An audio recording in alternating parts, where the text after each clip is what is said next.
Amém. Maravilha. Irmãos, a paz do Senhor. Que alegria estar aqui. Parabéns, pastor Vanilton, pela igreja. Parabéns pelo trabalho tão bem realizado. Parabéns à equipe do som, né? A equipe dos músicos aqui, com todo mundo que cantou. Essa sincronia aí deve ter dado um trabalho violento. Mas ficou muito bonito. Como o pastor Gilson falou aqui, né? Realmente surpreende a todos nós. Irmãos, abra por gentileza a sua Bíblia. João capítulo 20, nós vamos usar o texto que é proposto para essa festividade. E assim que nós terminarmos de ler o texto, nós vamos ler os versículos de 19 a 22. Eu gostaria que você se assentasse e mantivesse, por gentileza, a sua Bíblia aberta no texto. Tá bom? Nós vamos fazer uso de algumas passagens aí e eu preciso que você também acompanhe isso. João capítulo 20, a partir do versículo 19. Trago à igreja um abraço e a saudação do nosso pastor presidente, pastor Gilson, ao pastor, a nossa pastora e toda a igreja. Diz o texto, irmãos: chegada, pois, a tarde daquele dia, o primeiro da semana, e cerradas ou fechadas as portas onde os discípulos, com medo dos judeus, se tinham ajuntado, chegou Jesus e pôs-se no meio e disse-lhes: paz seja convosco. E dizendo isto, mostrou-lhe as suas mãos e o lado. De sorte que os discípulos se alegraram, vendo o Senhor. Disse-lhe, pois, outra vez: paz seja convosco. Assim como o Pai me enviou, também eu vos envio a vós. E havendo dito isso, soprou sobre eles e disse-lhes: recebei o Espírito Santo. Amém? Os irmãos podem se assentar. Irmãos, a igreja aqui é uma casa de muitos amigos, né? Então, se eu for citar o nome de todos aqui, possa ser que eu erre e esqueça de alguém, né, Tiago? Então, vamos ficar na saudação geral a todos. Irmãos, desde quinta-feira que os irmãos estão em festividade aqui, e eu pude acompanhar pela mídia social da igreja todos os cultos. Alguns eu não consegui acompanhar online, mas graças a Deus que a tecnologia permite que você possa assistir depois, e eu fiz. E eu louvo a Deus por todos aqueles que já passaram por aqui, que certamente Deus falou com a igreja, porque a vontade é do Senhor em falar com a igreja e Ele sabe a necessidade. Mas eu fico muito grato e longeziado a Deus e aos irmãos, e me permite citar aqui o nome do Gilson, que me fez o contato, por estar somando com os irmãos nessa atividade. É uma honra para mim e eu sou muito grato a Deus. Mas sobre o texto, irmãos, que foi escolhido, então, o versículo 21, a parte B, é exatamente onde está embasado aquilo que os irmãos separaram para essa conferência, para esse fórum missionário. O texto diz: assim como o Pai me enviou, também eu vos envio a vós. E aí eu queria que nós pensássemos algumas coisas acerca desse texto. Se nós olharmos lá no primeiro versículo do capítulo 20, a história toda começa no primeiro dia da semana. Aqui, para os judeus, Yom Ashur, é exatamente o domingo. E o texto começa falando que Maria Madalena, ela vai ao sepulcro de madrugada. E quando ela vai ao sepulcro, o texto é muito claro em dizer que ainda é escuro, ela viu que a pedra estava tirada ali daquele lugar onde tapava o acesso aonde Jesus estava. E o texto nos fala no versículo 2 que ela vai até Simão e ao outro discípulo a quem Jesus amava. Aqui é proposital a não citar o nome de João, porque é ele que está escrevendo a carta, então ele se omite na carta e faz essa referência. E ela diz ali, porque ter visto a pedra fora do lugar, ela fala que levaram o Senhor, e ela não sabe onde o colocaram. E é interessante porque o texto ele continua dizendo que Pedro e João, esse discípulo a quem Jesus amava, eles correm e saem apressados. Mas João chega primeiro. E o versículo 5, ele dá uma informação muito interessante. Ele fala que ele chega, ele abaixa, ele vê os lençóis, mas o texto pontua e diz: todavia ele não entra no sepulcro. Essa informação ela parece ser até boba e tola, mas quando o próprio Pedro ele chega ali, ele entende, e aí é uma tradição judaica, que quando há um milagre, é preciso primeiro entender o que se processou naquele milagre. E ele espera. Na sequência, diz que chega agora... Aliás, quem chega primeiro é João, e depois quem chega é Pedro. E diz que ele olha para o sepulcro, ele entra no sepulcro e ele vê ali os lençóis. É interessante porque em alguns outros evangelhos, a exemplo de Mateus, do próprio Marcos e de Lucas, eles escrevem acerca disso e fala do pano ou do lenço que fica dobrado ali. João, quando escreve, ele fala que aquele pano que cobria o rosto de Jesus, ele está enrolado num lugar à parte. Logo na sequência, Maria vai ver dois anjos ali, e o anjo, um se coloca na cabeceira onde está esse pano enrolado, e o outro se coloca aos pés onde está a continuidade daquele tecido que provavelmente estava enrolando Jesus.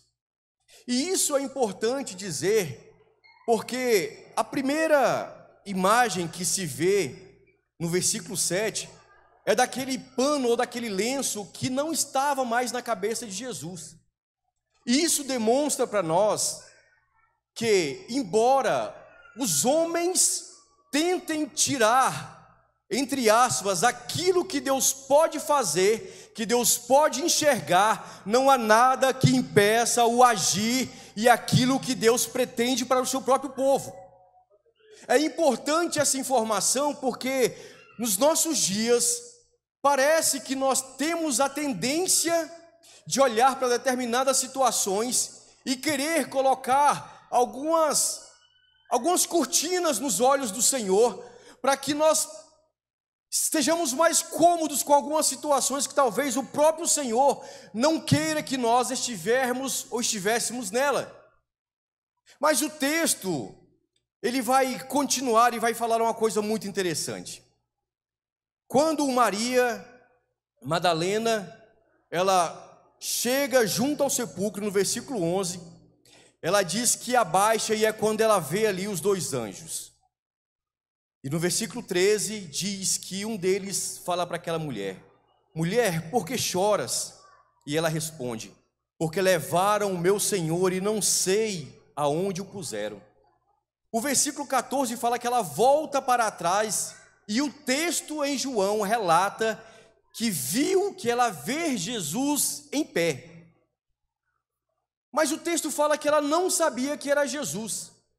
E é interessante essa informação, irmãos, porque quando Jesus ressuscita, e não apenas nessa hora, em alguns outros momentos, Jesus vai aparecer de uma forma que aqueles que o seguiam não conseguiam identificar quem é Jesus.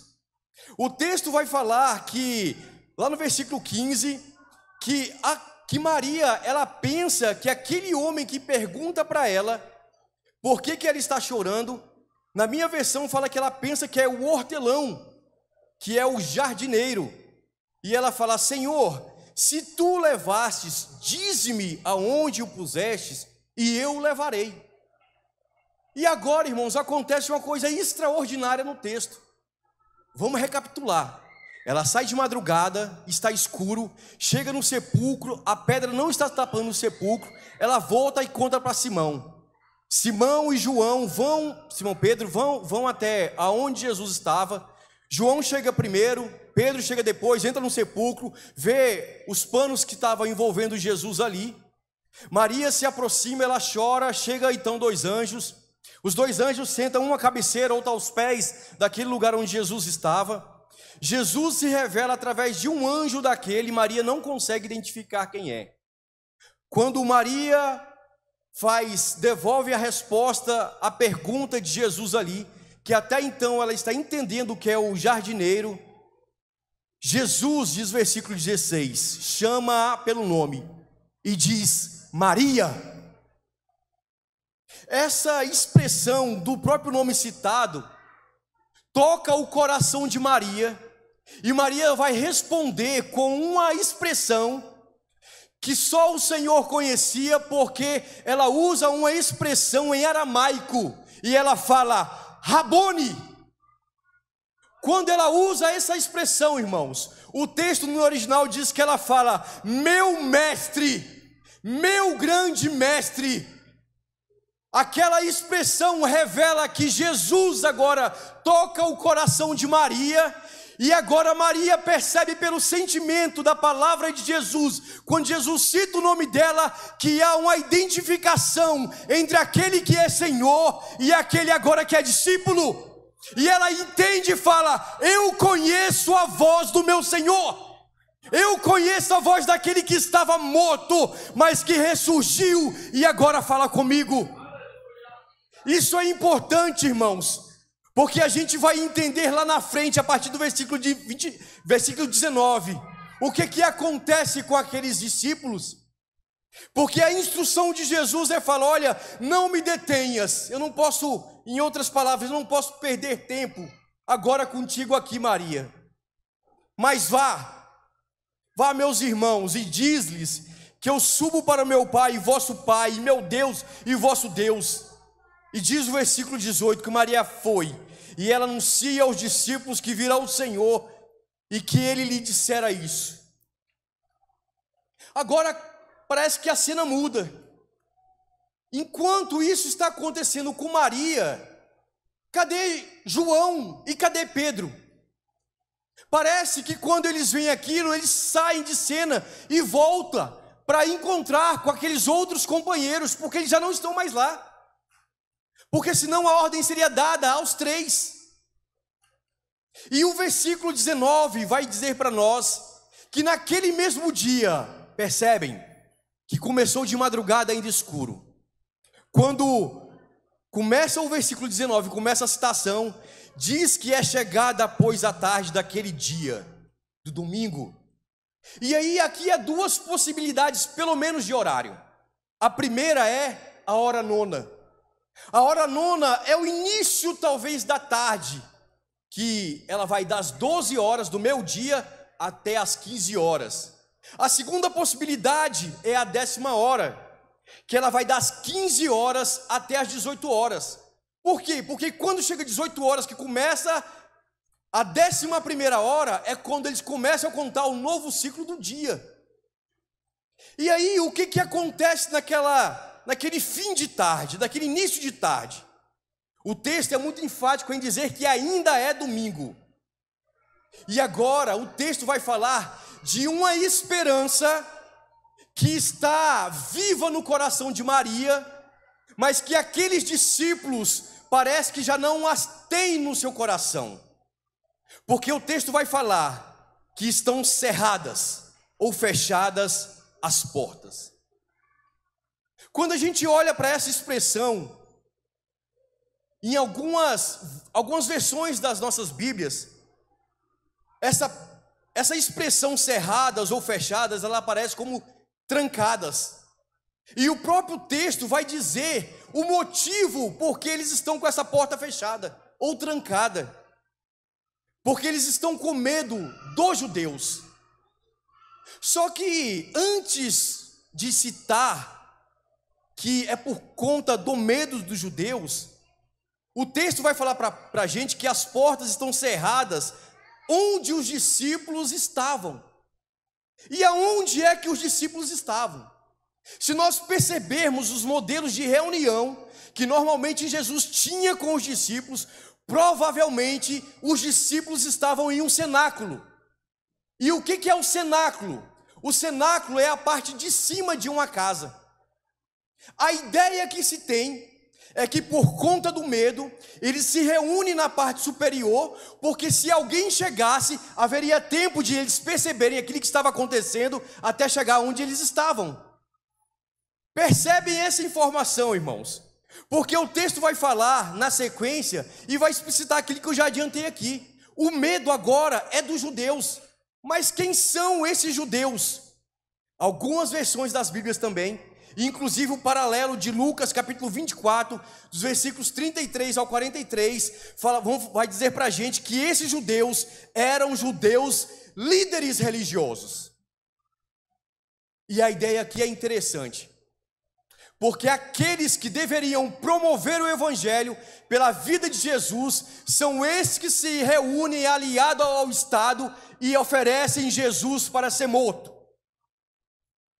Percebem uma coisa aqui, irmãos, na chamada para envio missionário, nós precisamos entender o que nos motiva a esse chamado. Se o nosso chamado é status, certamente nós não vamos gostar de alguém que se destaca. E o problema aqui com os líderes religiosos era exatamente esse. Porque Jesus veio exatamente e acabou desconstruindo aquela religião que em algum momento o próprio Senhor vai dizer para eles, vai falar: olha, vocês até podem ouvir o que eles dizem, mas não façam o que eles fazem. Em outro momento, Jesus vira para aqueles que estão seguindo ele, os próprios discípulos e os seguidores, e dizem: olha, a carga que eles colocam sobre os vossos ombros é tão pesada que nem eles vão e nem deixem que vocês cheguem ao céu. A ideia, irmãos, aqui é que Jesus está trabalhando não apenas o caráter daqueles discípulos que agora precisariam de uma motivação, de um gás, de alguma coisa a mais para continuar o chamado, mas de alguém que precisava entender o contexto onde estava. E talvez isso para nós seja uma realidade de percepção difícil, porque quando nós todos ouvimos falar que o mundo se torna cristão, que o mundo se torna evangélico, e essa expressão ou essas expressões se tornaram banalizadas por conta da proximidade que o mundo a colocou com o próprio padrão do mundo, nós temos uma dificuldade enquanto igreja de nos revelarmos enquanto cristãos verdadeiros e enviados para uma missão específica. Porque se nós olharmos a partir do padrão que a Bíblia exige, certamente o mundo será condenado. E quando o mundo olha a partir desse padrão pelo nosso comportamento, nós não vamos caber mais neste mundo. Porque nós estamos fora do padrão. Nós não estamos mais igual, correndo com a mesma água que corre para o rio. Nós precisamos correr contra a maré, ou contra esse fluxo de água. E o texto é muito claro em dizer que quando eles estão com medo, diz o texto no versículo 19, Jesus chega e se põe no meio deles e diz: paz seja convosco. Duas coisas interessantes aqui nesse texto, irmãos. Não há nenhuma menção, nem em Lucas e nem em João, nessa referência específica que os irmãos escolheram, que Jesus ele traspassa uma parede, que Jesus ele aparece como um estralar de dedos, mas a ideia que o texto dá é que eles estão tão preocupados com aquilo, que Jesus entra onde eles estão e de repente ele está lá, parado entre eles, e eles estão tão distraído com aquela preocupação de talvez pensar o que vai ser feito dali em diante, que Jesus chega e faz a primeira citação nessa composição do texto, que era uma citação comum, e fala: paz seja convosco. É como se dissesse: boa tarde, vai tudo bem?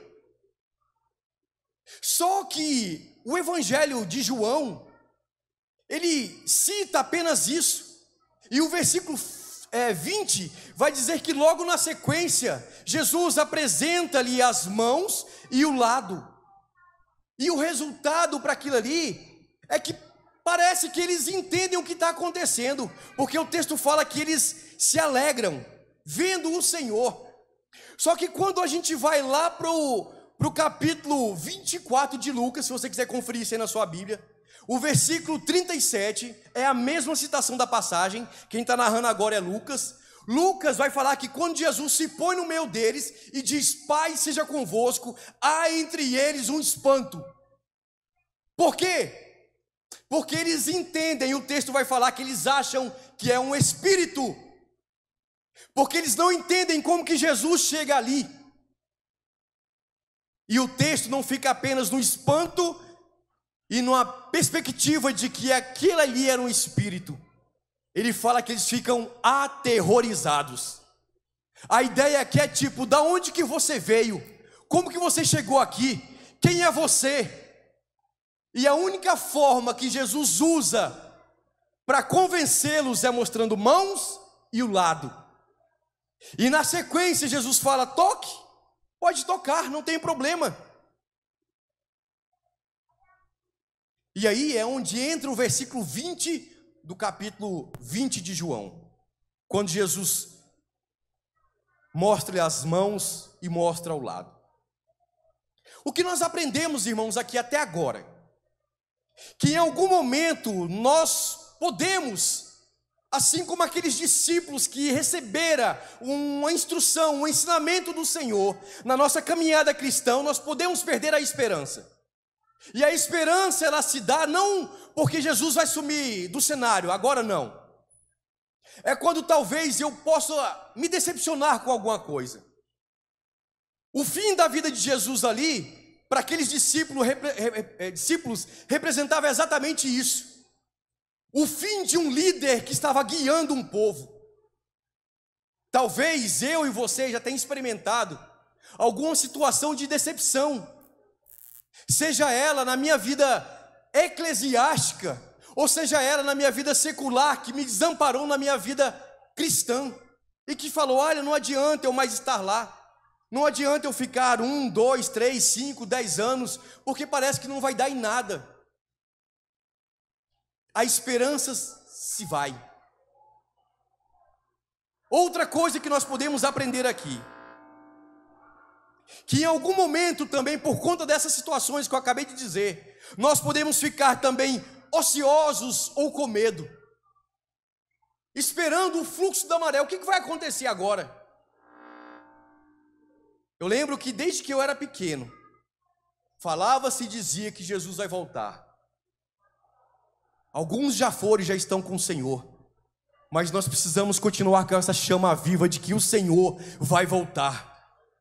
E é por isso, irmãos, que uma reunião como essa, dias separados, está tentando trazer na nossa memória o reavivamento de uma chama que deve continuar constante no meu e no seu coração. Agora é importante, irmãos, que nós saibamos de uma coisa.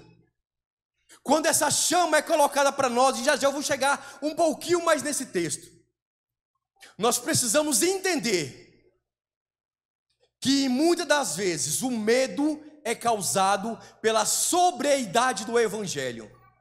Sabe o que é isso? É quando eu olho para a palavra de Deus e a palavra de Deus fala, Éder, mude. Otoniel, mude. Quer ir para o céu? Comporte-se diferente, haja diferente. Porque o padrão já foi estabelecido. E a Bíblia, irmãos, é muito clara em dizer que nossas provas, as nossas ações, aliás, vão ser provadas como pelo fogo. E aquele dia vai ser um dia de surpresa. Paulo, escrevendo em algum momento, ele fala, olha, que quando eu pregar, eu seja tão zeloso que eu não possa ser condenado com aqueles a quem eu prego. A ideia do texto é exatamente essa.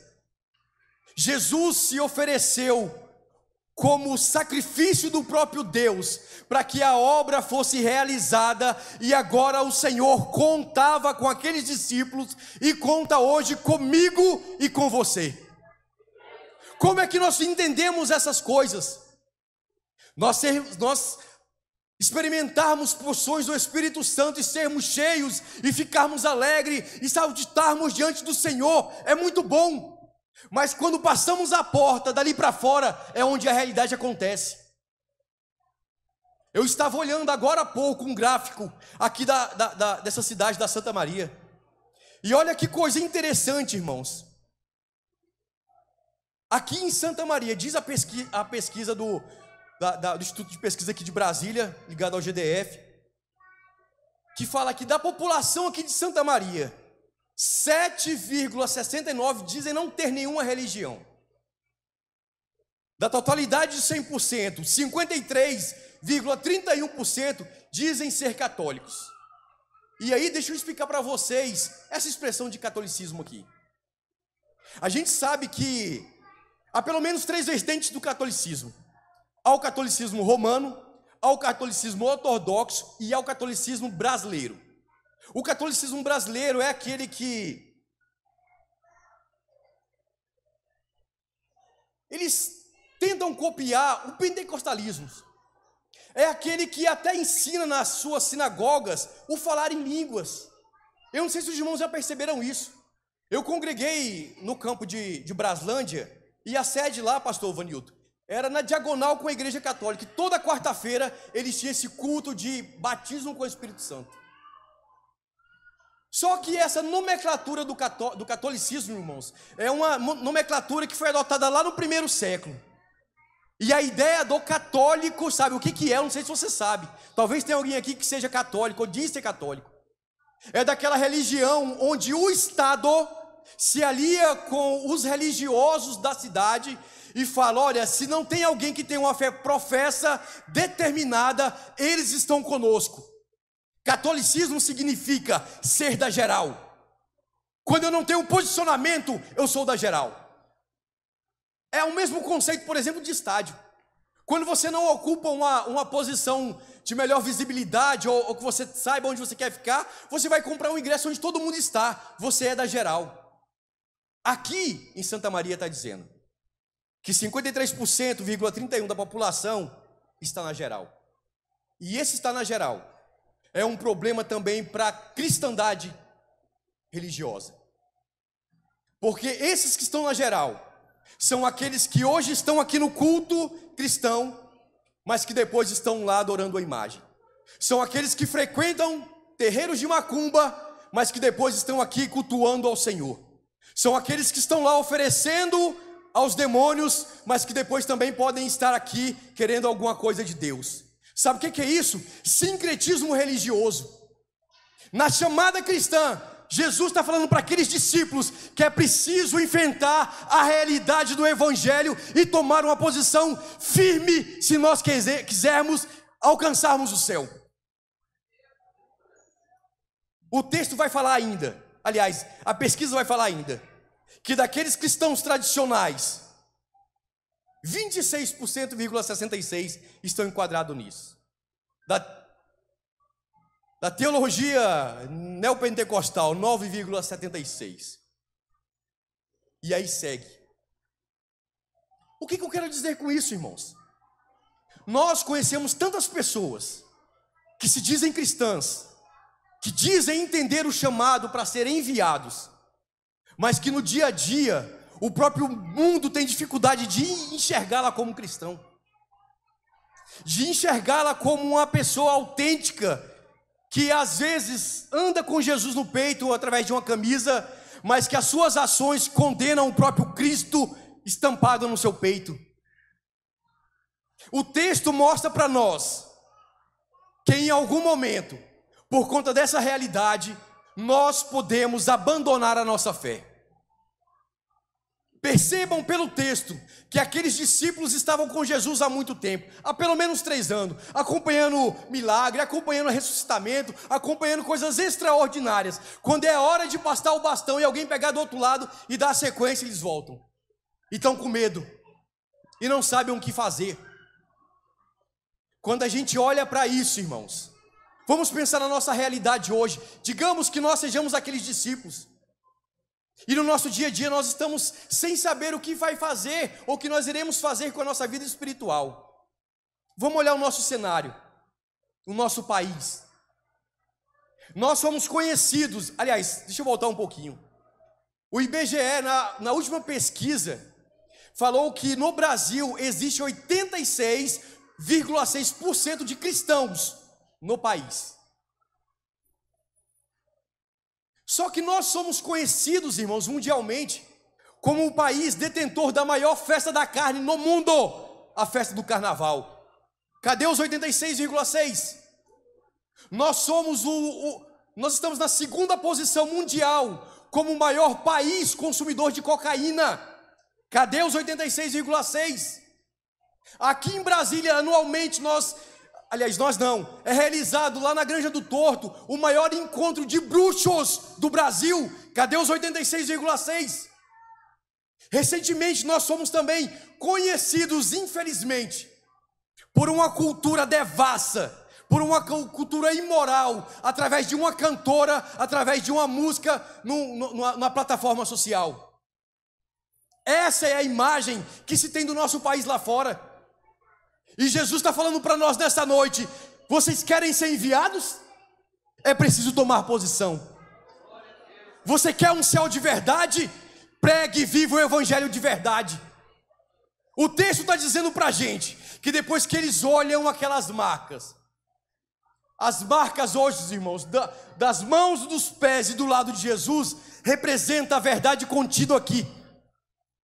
Tem muita gente oferecendo sinais de Jesus que ele nunca esteve lá, com roupa de Jesus, com fala que parece Jesus, mas que Jesus nunca esteve lá. Domingo passado, acho que o pastor Vanilton acompanhou isso pelo grupo dos pastores. Nós estávamos num culto como esse. Já no final do culto, uma irmã começou a se sentir mal, esposa do pastor Eustáquio Boaventura. Começou a sentir uma dor de cabeça, tiraram ela, foi para a cantina para ela beber uma água. Chegou ali, vomitou um pouquinho, decidiram levar ela para o hospital. Chegando no hospital, desmaiou. Sabe o que aconteceu? Teve um AVC hemorrágico. O médico falou que já chegou morta ali. Nós podemos estar na casa do Senhor, irmãos, esperando o arrebatamento que vai acontecer amanhã, e o Senhor quer nos chamar hoje. Como que nós estamos diante do Senhor? Se o Senhor nos chamasse hoje, será que estaríamos preparados para encontrar com Ele? E aí, irmãos, a responsabilidade é de dupla via. Eu preciso estar preparado para pregar, eu preciso estar preparado para anunciar, eu preciso estar preparado para dar testemunho, eu preciso estar preparado para clamar e dizer: Maranata, a hora vem, Senhor Jesus. Quando eles entendem essas realidades que eu estou pontuando aqui, conjecturando para os nossos dias, Jesus agora vira mais uma vez para eles e diz: convosco. Entende isso, irmãos? O desafio? Jesus está falando: olha, vocês acham que morreu quando eu fui para o túmulo? Não, eu estou aqui. Percebam que eu estou entre vocês. O mundo parece estar caótico, está acabando, mas eu estou entre vocês. E Jesus mais uma vez se apresenta e fala: Shalom, paz seja convosco. E aí o texto, irmãos, vai remeter exatamente para João 14, 27, quando Jesus mesmo fala: olha, deixo-vos a paz, a minha paz vos dou, não vou lá dou como o mundo a dá, e se turbe o vosso coração e nem se atemorize. Sabe o que Jesus está falando para nós e trazendo à memória aqueles discípulos? Que quando Jesus está conosco, irmãos, por mais que venham as afrontas e as adversidades, Ele vai garantir que nós iremos passar por essas fases para encontrar com Ele. O versículo 22 vai trazer para a gente uma outra lição muito importante. E vai falar: e havendo dito isso, soprou sobre eles e disse: recebei o Espírito Santo. A ideia, irmãos, de soprar sobre eles aqui é a mesma analogia que se dá na criação do homem, quando o homem formado pela mão do próprio Deus não tem vida. A ideia aqui é daquele homem que tinha a esperança no seu coração, mas ela foi pela morte do próprio líder, pela morte do próprio Jesus. E quando Jesus sopra sobre eles e diz: recebeu o Espírito, o Senhor está dizendo para eles: olha, eu estou colocando sobre vocês a chama de novo do Espírito Santo, para que vocês sejam capacitados a irem. O que acontece conosco nesta noite, irmãos, é que o Senhor está dizendo para nós: se a minha chama e a sua chama se apagou, hoje o Senhor sopra sobre nós mais uma vez a palavra do Espírito Santo e nos motiva a ir mais uma vez. Porque o texto vai falar: assim vocês. A ideia aqui, irmãos, é de segurança. A ideia aqui é de firmeza. A ideia aqui é de consolo. A ideia é de milagre. Mas a ideia também de responsabilidade. Quando Jesus cita mais uma vez essa expressão, Pai seja convosco, e fala, assim como o Pai me enviou, também eu vos envio a vós. Jesus está falando exatamente aquilo que eles precisavam ouvir.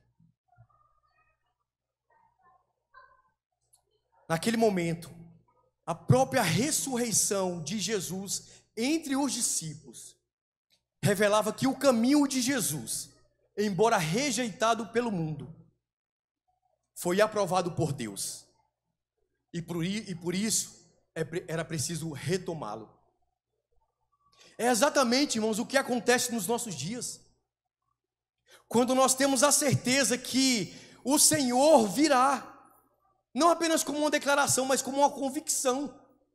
Mas o mundo tenta tirar de nós essa esperança. E há alguns até que dizem que o céu pode ser por aqui, que é por aqui mesmo que está acontecendo a grande tribulação e está tudo certo, daqui a pouco tudo isso aqui vai ser transformado. Não, irmãos. O parafuso ainda vai ser apertado. E nós precisamos entender nesses últimos dias de que lado que nós vamos estar. Se nós vamos vestir a camisa do Senhor e seguirmos como soldados que vai avançar, independente daquilo que pode surgir, ou se nós vamos morrer. É também nesse contexto que a Bíblia vai nos falar que nessa situação de indecisão é que o céu é tomado à força. Porque enquanto há alguns remanescentes que decidem lutar e declarar, e lutar por princípios, por valores que remetem à palavra de Deus, há aqueles que esqueceram e estão deixando para lá. Mas o Senhor está dizendo para mim e para você nessa noite, voltemos atrás, entendamos a palavra do Senhor, porque o Senhor mesmo já declarou, o Pai me enviou e eu estou enviando vocês. E a mensagem é, ide por todo mundo e pregai o evangelho a toda criatura. Evangelho, irmãos, sempre foi de renúncia. Esse evangelho amoroso que se tem hoje tem tirado a igreja da vontade do Senhor, de permissão pelo excesso do amor, de tolerância ao pecado pelo excesso do amor. Há alguém que talvez pensa que no gráfico de atributo de Deus, o amor esteja topando lá no 100% e que a justiça está quase no zero. Não, irmãos. Tanto o amor quanto os outros atributos de Deus está sempre na sua completude. Deus exige de nós mudança de caráter, postura, firmeza, convicção, seriedade. E é nessa condição que o Senhor nos admoesta, e o texto vai falar que Ele nos corrige porque Ele nos ama. Quando nós olhamos para esse cenário, irmãos, parece que na nossa realidade não há mais espaço de uso para missão. Parece que não há. Porque a própria Bíblia vai falar que nos últimos dias, o inimigo das nossas almas faria descer até fogo do céu para enganar até os escolhidos. Mas é preciso ter discernimento para entender aquilo que se passa no campo material e no campo espiritual, para que esse chamado esteja latente no nosso coração, com a chama viva. Aí sim nós poderemos entender o chamado de estarmos enviados ao mundo. Lembrem, irmãos, da recomendação do Senhor.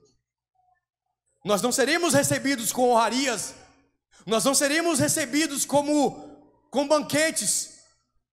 A Bíblia vai nos falar que os enviados seriam enviados como ovelhas no meio de lobos. Parece que é desafiador para nós, quando nós paramos para pensar nesse tema desse jeito.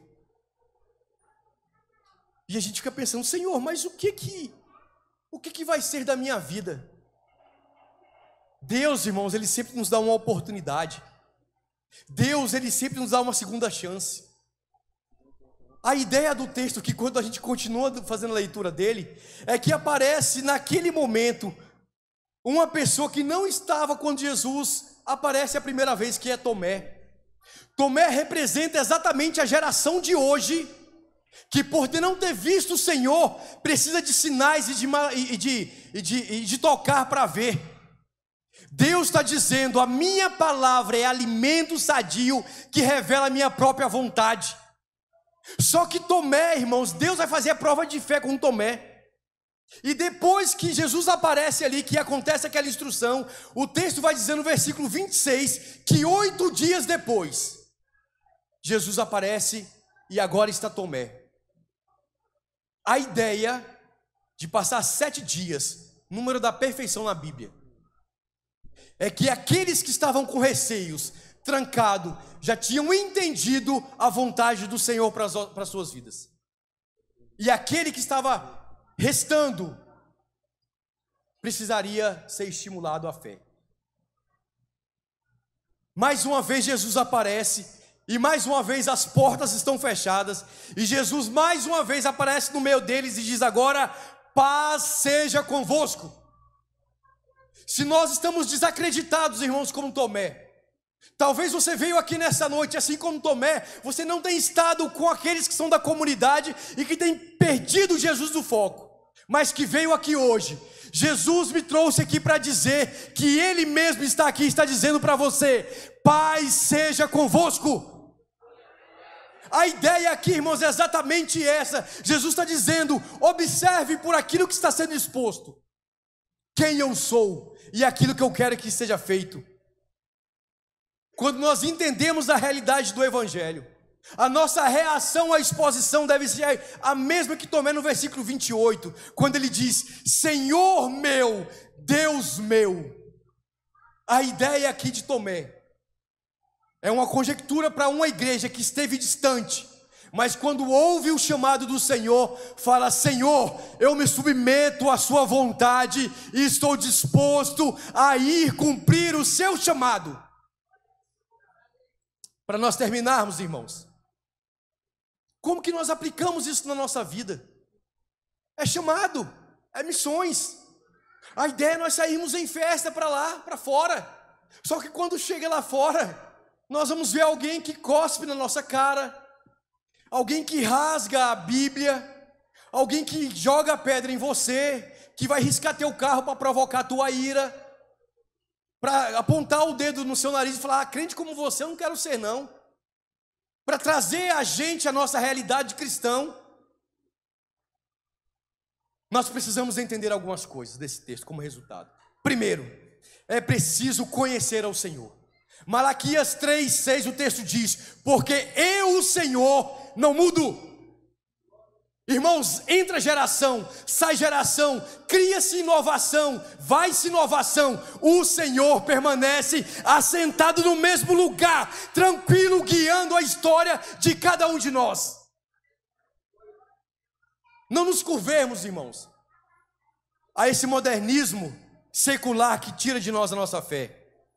Segundo, é preciso confiar no Senhor. Salmo capítulo 9, Salmo 9, versículo 10, parte A: em ti confiarão os que conhecem o teu nome. Eu só posso ter confiança em quem eu confio, eu só posso ter confiança em quem eu tenho relacionamento, em quem eu tenho intimidade. Você não vai dar a chave do seu carro para alguém que aparece na rua e fala: não, guarda minha casa, que eu vou dar uma saidinha ali, pode ficar tranquilo. Não. A ideia do texto é exatamente essa. A racionalidade vem para nós sobre o Evangelho quando nós nos aproximamos do Senhor. Terceira coisa, é preciso aceitar a vontade de Deus. Quando nós olhamos para esse texto, irmãos, o texto remete a Romanos capítulo 12, de um culto racional, e fala: olha, quando nós viemos para cá, entendemos a nossa situação, oferecemos ao Senhor o nosso culto, aí nós vamos aproveitar aquilo que é boa, perfeita e agradável, que é a própria vontade de Deus. Isso mexe comigo, mexe, vai precisar tirar alguma coisa de mim? Vai, mas ela é boa, ela é perfeita e ela é agradável. Quarta coisa.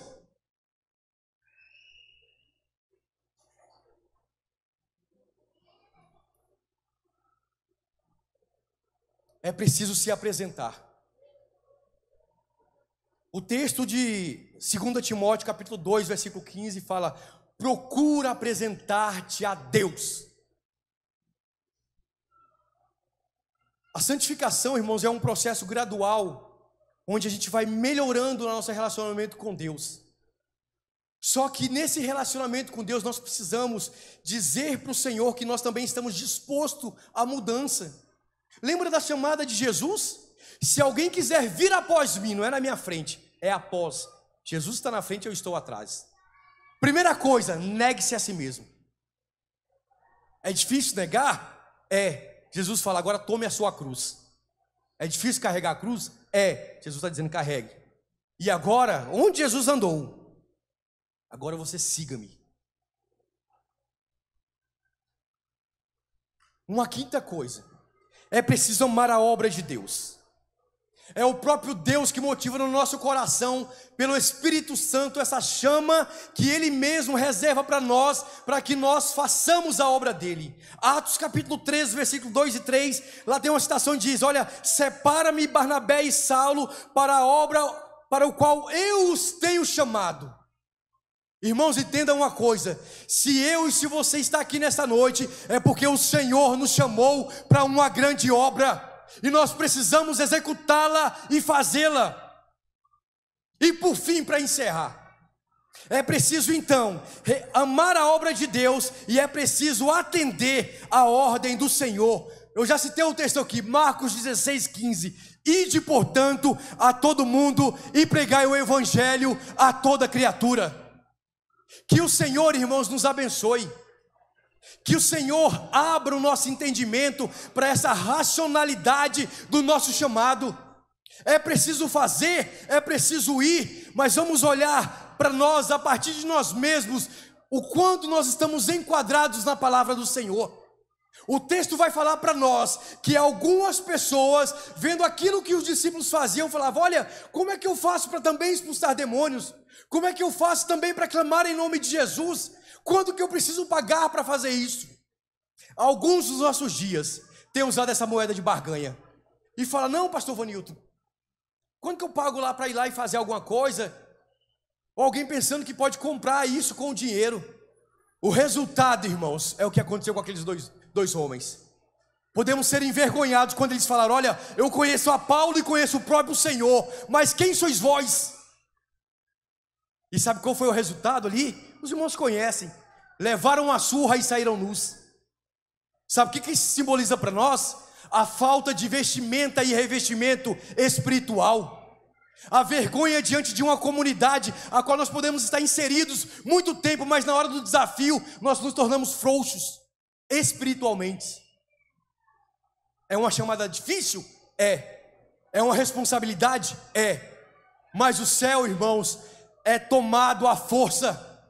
Se nós queremos estar lá, vamos nos esforçar nesse chamado que o Senhor mesmo designou a cada um de nós, porque brevemente o Senhor virá e levará para si um povo limpo, santo, redimido e que tem obras diante dele.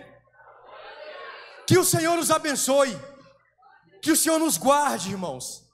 Eu não sei se de repente ao voltar para casa o Senhor me chame, não sei. Ou se de repente, outro dia, quando eu estiver em casa, eu recebo a ligação e falo, pastor Éder, alguém na comunidade aquela semana foi tomada pelo Senhor. E aí? Infelizmente, irmãos, eu tenho um testemunho, e eu vou encerrar aqui porque meu tempo já acabou. Eu tinha uma prima que era do nosso campo, congregava lá no CTO, crente, me fez gostar de música, e eu fui aprender teclado por conta disso. Mas que em algum momento desviou do caminho do Senhor. E aí, eu sempre falava com ela, olha, volto para a igreja. Eu já fiquei sendo enjoado para ela, que toda vez que eu via, eu tive que dar uma cutucada lá por conta da igreja. Porque a família toda crente, né? Tinha que estar lá. Quando foi um dia, irmãos, eu estava na casa da minha tia, ela também lá. E aí a gente sentado assim, mais ou menos onde a irmã está ali, e ela chegou e a gente tomou um café ali. Ela falou, não, preciso sair porque eu vou comprar algumas coisas para fazer um jantar à noite. Naquele mesmo dia, no sábado, a casa dela é de andar, ela foi ver alguém que estava lá na rua, talvez mexendo no portão. Dizem que estava lá, quando ela virou para voltar para onde que ela estava, ela já caiu, passando mal, morreu. Depois a gente descobriu que com alto teor alcoólico. Foi salva? Não sei, pertence ao Senhor. Mas nós precisamos, irmãos, cuidar da nossa vida espiritual. Prazeres aqui no mundo sempre vai ter. E prazer no mundo não é ruim não, irmãos, é bom. Só que o problema disso aí é a consequência dele. É aquilo que vai me afastar de Deus, vai me levar para o inferno. A Bíblia fala, não temei apenas aquele que pode matar o corpo, mas aquele que pode condenar a alma. Está falando do diabo. Então, irmãos, vamos olhar para dentro de nós mesmos. Talvez você veio aqui, eu não sei se tem alguém que não é crente aqui, mas se hoje você entendeu o chamado do Senhor para a sua vida, eu queria fazer um convite para você. Levante-se de onde você está, venha aqui nessa noite. Eu tenho certeza que o Senhor pode fazer voltar as primeiras coisas na sua vida. Talvez você tenha experimentado até os sabores e alguns dissabores lá no mundo, mas a chamada para o Senhor é: filho, eu não esqueci de você. Ainda que a sua fé tenha sido oscilante, hoje há uma oportunidade, há um caminho novo a ser trilhado. E a recomendação bíblica para você é: quando ouvires a voz do teu Deus, não endureçais o vosso coração. Talvez você saiu lá da sua casa pensando: Senhor, eu espero que eu vá lá e o Senhor fale comigo, pois eu tenho a resposta para você. Deus já está falando contigo. Talvez você esteja esperando que um emprego novo venha, que alguém faça alguma coisa para que as coisas melhorem. Não, a melhoria está aos pés do Senhor. Se renda ao Senhor, se curve ao Senhor, e o Senhor certamente vai lhe abençoar. Não é moeda de troca, irmãos, não é isso. Pelo contrário, aquilo que eu falei aqui é de desafio. Mas a própria Bíblia fala que o Senhor conhece aqueles a quem Ele ama e escolheu. E certamente há bênção para as nossas vidas. Tem alguém aqui nessa noite que ouve a voz do Senhor e quer responder a esse chamado? Há alguém aqui que entende a necessidade de mudança de vida e que decide fazer isso? Se não há, irmãos, eu não vou insistir, porque Jesus não é xepa, não é resto de feira. Se nós quisermos escolher, precisamos decidir. Mas que Deus o abençoe, que Deus provoque no seu coração, pelo Espírito Santo, um incômodo para que se renda aos caminhos do Senhor. Que Deus os abençoe em nome de Jesus. Muito obrigado, pastor Vanilton, muito obrigado, Gilson, a todos os irmãos, a toda a igreja. Eu retorno a palavra aqui a quem de direito. Deus abençoe, eu agradeço a oportunidade.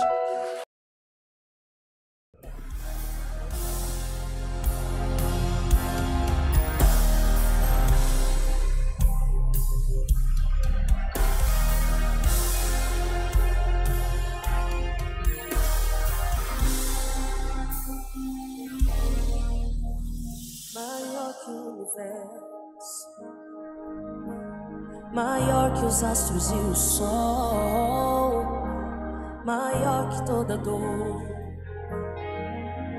que me alcança, maior que o universo, maior que os astros e o sol, maior que toda dor